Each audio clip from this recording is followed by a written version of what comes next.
All right, so now that we've got all the lights up on the house, we've got our yard lights in, garage lights on, so really what we want to do is figure out how to most efficiently wire everything together. So we're looking for, the way we can use the least amount of product. We don't want to be running extra cords all the way around the house. So because we're going to make our own extension cords or zip or jump wire, we can kind of put it anywhere we want. So when we look at the house, what we want to try to do is think of like path of least resistance, right, or the shortest points.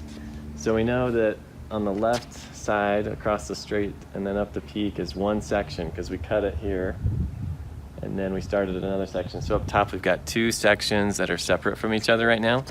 So we want to wire those together. So we're going to start a jumper up top. We're going to run it to this corner and then we're going to run it down the downspout. So always use your downspouts as areas you can hide your wire behind and tie the wire to. So what you don't want is the wire hanging like off the side of the house just flapping.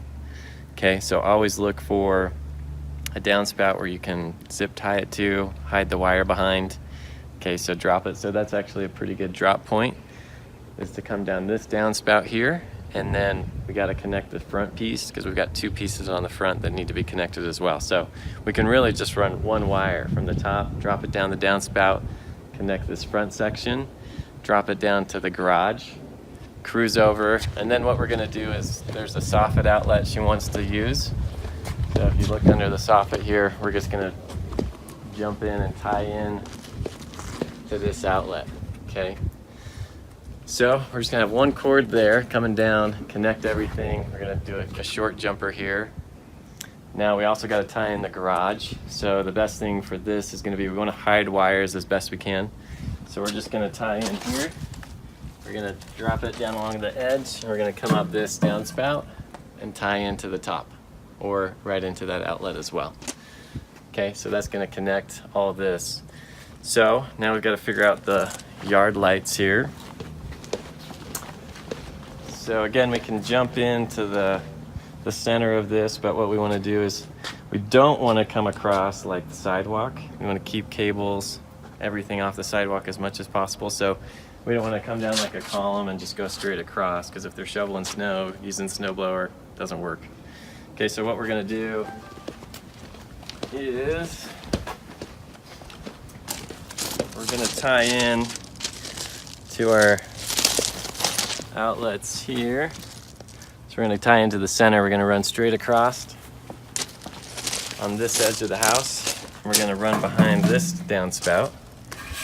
We're going to tie it into the roof up here. So that way, everything's connected to one circuit. So if our load limit allows it, we want to tie everything into one. So we're not using multiple timers, so the lights aren't coming on and off at different times. But if we've got it all into one circuit, then everything comes on together, everything goes off together.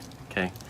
Now, if we did not have a soffit outlet there to tie into, a lot of homes don't, then usually there's going to be an outlet on the porch. So in this case, her outlet is right here next to the door. So if I'm looking at the situation here, again, I don't want to run across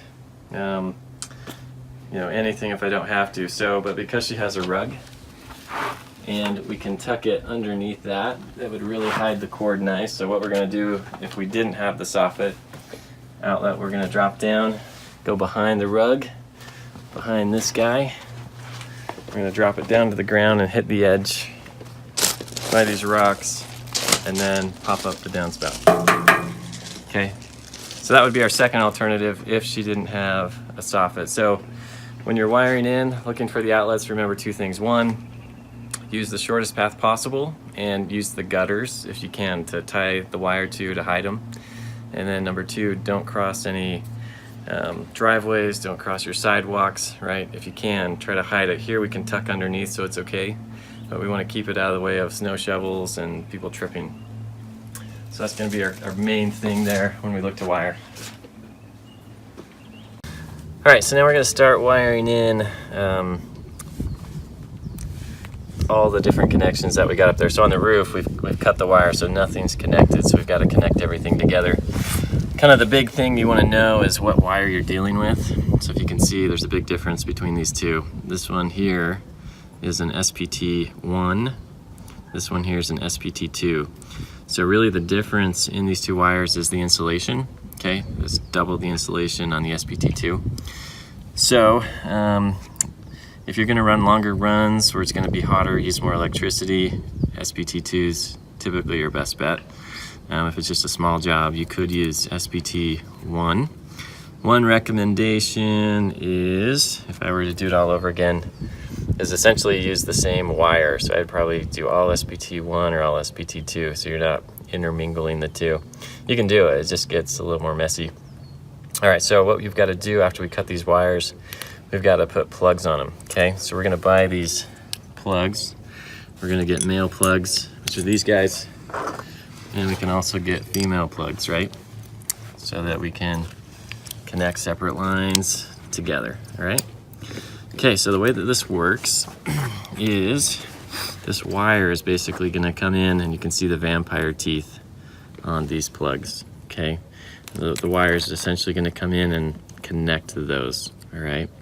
But we've gotta do it the right way to make sure that the polarity is correct. So, you know, to make sure you got the right plugs, let me see. Okay, so here's an SPT2. This isn't, I'll flip them around so they're more consistent.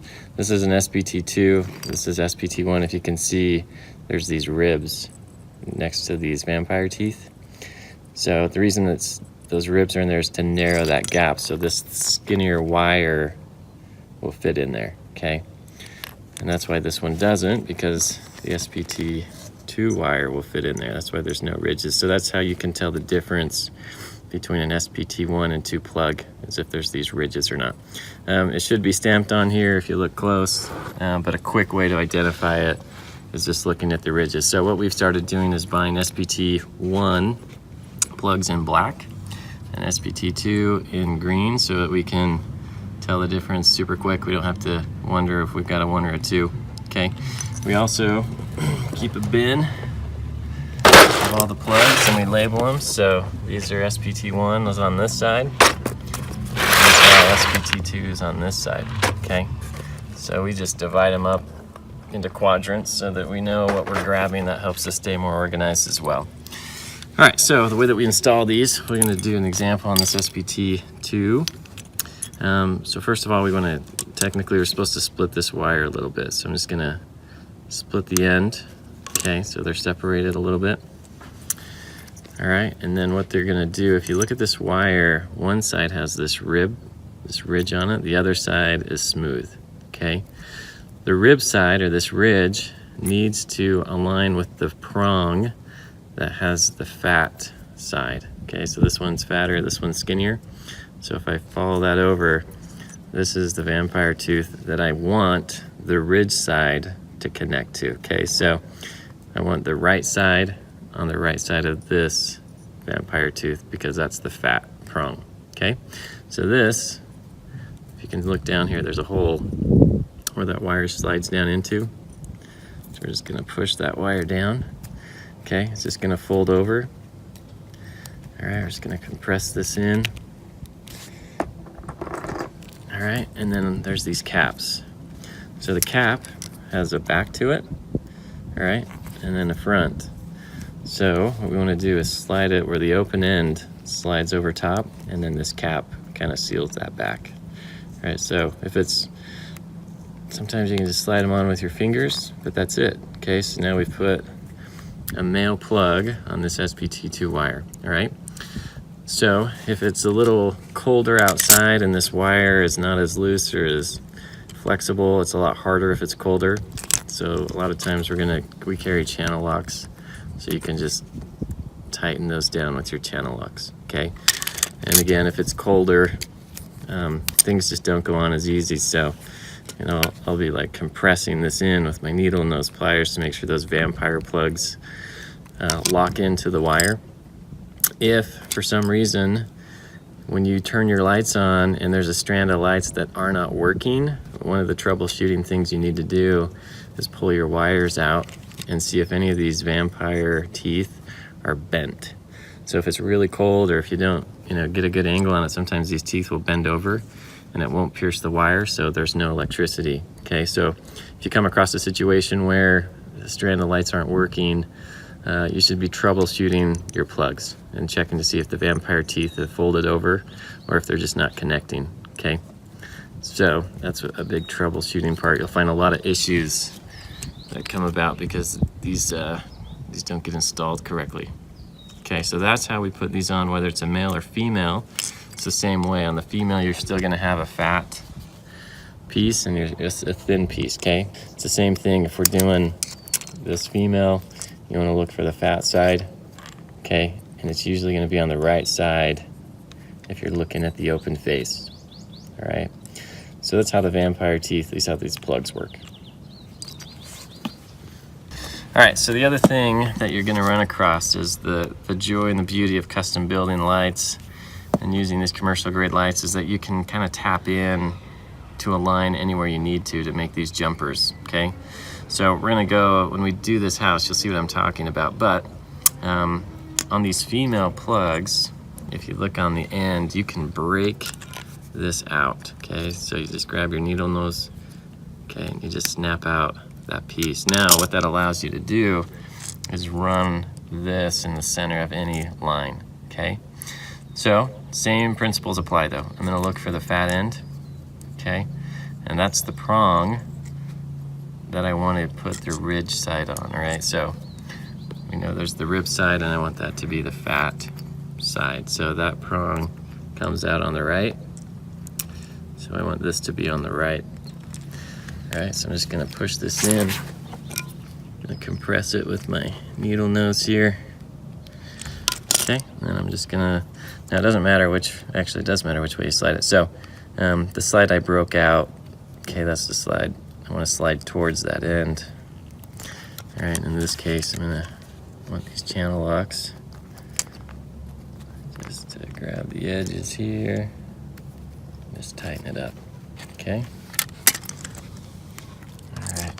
So that's how we can tap into a center of a line. We're gonna use these a lot, but you can only do it with a female plug. Whether it's SBT2 or SBT1, you can do it just a female line. So when we build these jumpers, one thing to keep in mind, we're gonna basically, we buy this cord in 1,000-foot strands. So this box has 1,000 feet in it. And what we're gonna do is kind of measure it out. We're gonna cut it, all right, to the length that we need.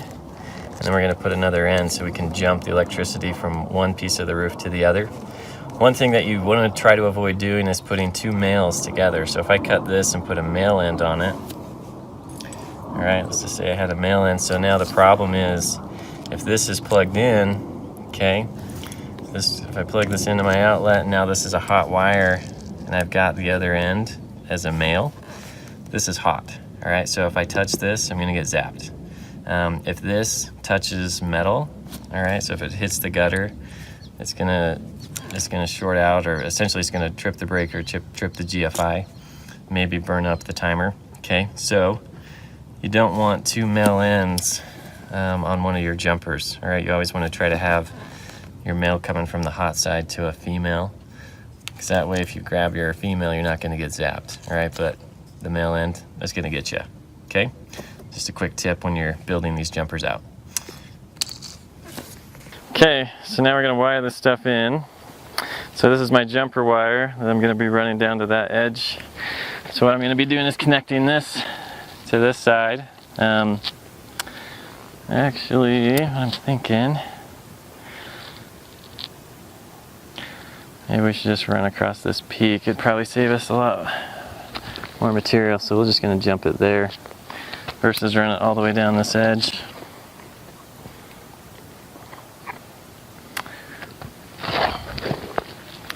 All right, so this is kind of our shortest gap here. So I'm just gonna cut a piece for us. Again, make sure your wire's not hot, as in power running to it. So I'm just gonna carry in my tool belt connections for this guy. So if I think about, the power is gonna be coming up this way.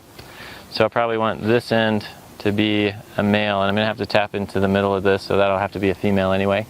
So I'm gonna go female, male, and then I'm gonna have this be the female, so it's not hot or live, Okay, so I'm going to do a female here, a male here.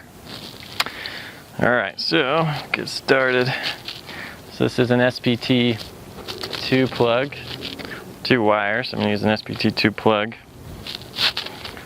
to do this. So I'm going to snip the end. Okay. Again, I'm going to look for this fat piece. Alright, so this is the fat one. It's going to be here. If I look at it this way, it's going to be on the left. So I want my rib side to be on the left.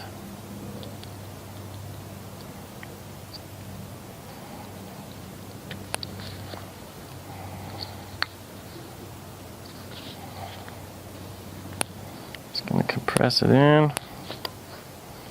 Put my cap on. Okay, so I got that piece done. And now I wanted this end to be a male.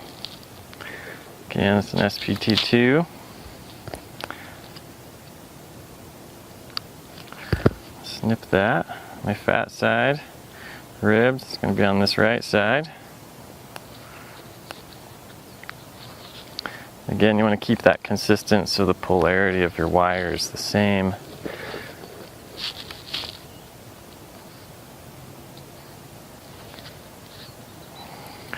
Okay, so then my jumper is built.